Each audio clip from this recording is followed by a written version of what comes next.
the fact is, like I said, I'm never gonna stop speaking about black empowerment. And I'm not gonna speak about anything, because anything else is irrelevant. Anything else is irrelevant. You see what I'm saying is, that's what we need to focus on. We need to focus in on helping our people come out of darkness. Okay? And I'm not talking about black darkness. I'm talking about mental darkness. You see what I'm saying? So people get it twisted to think that, no, mental darkness. That's what we are in. We are in an enslavement. We are in a thing that is destroying us as a people, man. So we have to get out of that. You see what I'm saying is, sometimes when you hear, brothers say certain things, and sometimes you're thinking that this brother is fast asleep. He's fast asleep, because there's a person that is defending the people that enslaved your foreparents, your ancestors, and you are defending them. You imagine how your bloody ancestor would feel if they know. That's the problem. We just need to wake up, man.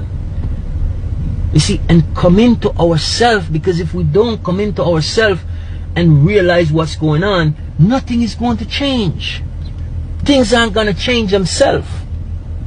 You see what I'm saying is, everybody, and especially for us as black people, we're waiting on Jesus to change things for us. You see what I'm saying is, every day we get up, and that's the thing, they go to church, they're waiting on Jesus. Doesn't matter if the system is destroying all of us as a people. Okay, we're still waiting on church to fix it. We're waiting on Jesus to fix the problem. You know what? That is where the problem lies right there. That is a huge part of the problem for us as a people, man. We're waiting on Jesus to solve all our problem, but this Jesus that we're waiting on to solve our problem, he's never coming to help you. You see what I'm saying? No. The same people, the thing is, look, man, the people, sometime for us, it is laziness why we don't know more. I'm going to be real. It is laziness why we don't know more, because the history is there. And if you really want to know, all you have to do is look, instead of reacting when somebody says something that you're ignorant of. You see what I'm saying is, I'm saying something, but because you're ignorant and you don't want to look, you don't want to turn the pages over and look, you get reactionary. Okay, you get upset with me because I'm speaking truth. You see, it's burning you up. So the reality is, and that's one thing I know, as Bob said, the truth is an offense, but it's not a sin in what they call sin. So I speak what I know. I don't speak what I don't know. That's what I'm saying. But we are a people who believe, and we believe what everybody else tells us. We have faith in whatever people tell us. But if you ask yourself the question, where has faith lead you so far? Where has faith lead you? Faith has led you to so many disappointment. Believe have led you to all these disappointment. Why do you think that so much people are getting fed up with church and all these different institutions? Because it had led them to nothing but disappointment. It has brought no fruitful bearing to if you sit down and you tell a person, here's your Bible, what you giving me in the Bible, this is what you're giving me with Bible. The Bible, okay, which is a book where we are holding on to, it never says anything in there is factual. It never say that. It never says that anything in the Bible is historical. It never say that. The book never say that. You see what I'm saying? It says it's a story. Everything in the Bible tells you what it is. It said this is a story. The story of Jesus Christ, the story of Abraham, the story of this, the story of that. He never tell you that it's the actual fact. The story of creation. He never tell you that this is, okay, this is the factual thing of creation. He said this is a story of creation. He never said the historical fact of creation. He said the story of creation. Whose story? There you go. Nobody asks those questions. We don't ask those questions. Because, again, if you look at the history of our people, from the moment we were invaded and was being enslaved,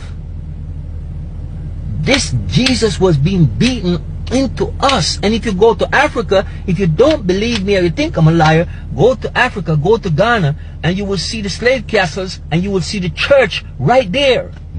The church was right there. Okay? Even the priest was raping the women. The same people who were bringing you Jesus was raping you. What more do you want to know? But the fact is, you choose not to know. And knowing is not something that, you can't know. No, you choose. There's things, so many things we choose not to know. That's what it is. We choose not to know because we don't want to find out. Because we feel if we find out, well, what are we going to do? So we live behind the shadow, so to speak. Because we don't want to accept truth. You see what I'm saying is? It's just like a woman that's been raped and she denied all her life that she was raped. How did you get the baby? You didn't have a boyfriend. How did you get the baby? But she lived in denial. Then she, oh, maybe it's God make me have this baby. You see what I'm saying? Because you don't want to accept truth. You don't want to accept the fact. That's why so much people stick to this bullshit we call the Bible. The stories and the allegories and all these things. You stick to them because you believe that they are true. But nobody can prove the existence of Abraham. Nobody can prove the existence of David. Nobody can prove the existence. It cannot be proven. But how come they have European names in that part of the world at that time? But that's what I'm saying to you. We don't question those things. Okay? Just like we don't question these people called the so-called Jews, but none of them have these so-called biblical names that they're claiming to be of. Which Jews in the Bible named Greenstein, Weinstein, Disstein? Have you ever seen that name in the Bible? You never seen those names in the Bible. So we don't examine things and question things. We just go with the flow because society tells us. Who tells us that? This is the society that we live under. Okay? That give us these things. This is the religion. Because the same society that we live under is the same society create religion. They create Christianity. And they tell you that they come from Europe running away from persecution. It's a lie. This was all set and staged and planned. But we believe all those things. Oh, America is a good Christian country. When? Where? What has they ever been good about? Like here some people, American people will wipe this. Oh, this is not the America I know. This is, oh, America was a good country. Where? For you, it's a good country. It's never been one for black people. You see what I'm saying? So you can talk about how good America is, and this is not the America you grew up in. No, you grew up in the America that you were shielded, so to speak. Okay? But now, all of the hypocrisy and the lies are being exposed. And because people like Trump, okay, because the universe turned and let him open his big mouth and tell people exactly who he is and what is going on, and now you're seeing it for yourself in your own two eyes. The same thing you call social media is open up the way to show you. And now you hear all these, oh, I'm sorry I voted for Trump, oh, I take it back or whatever. No, you don't. You're not sorry. You're only sorry because you are being exposed. This is what I'm saying is, and Trump is talking about who you truly are. Because that's who he is. You see what I'm saying? That's the reality. That's right.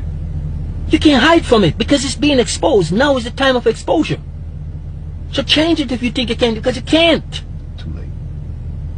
This is what is going to destroy the people who are trying to destroy black people. Their own hands is going to destroy them. Who is doing all the mass murdering in America? It's not black people. You see what I'm saying is? It's not.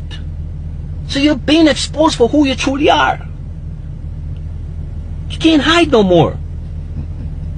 That's what you're afraid of. You're not afraid of what really is. No, you're afraid because you're being put out in the wide open. That's the bottom line. You see, everybody's seeing who America is all about and what America is all about. It cannot be hid no more because you have black people walking around with cell phone, with video on them to catch these police, beating these police, shooting, and all these things that you have been doing to black people for all these decades and centuries, and hiding it and say, oh, there's no such thing happening. Well, it is being proven factual that it's happening. It's being seen on social media every day of the way black people are being brutalized in America. You can't hide it no more. But you realize that you're going down at your own hand. Your own hand is the one that punched the hole in the bottom of the ship.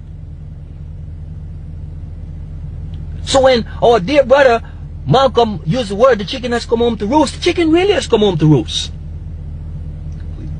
You see what I'm saying? And that's what you're seeing. That's what you're experiencing. So black people who don't want to be black people who don't want to be themselves, who don't want to be a part of their community and their history and whatever, okay, go over to the side that is going down on the sinking ship and see if this Titanic is going to save you. It's not.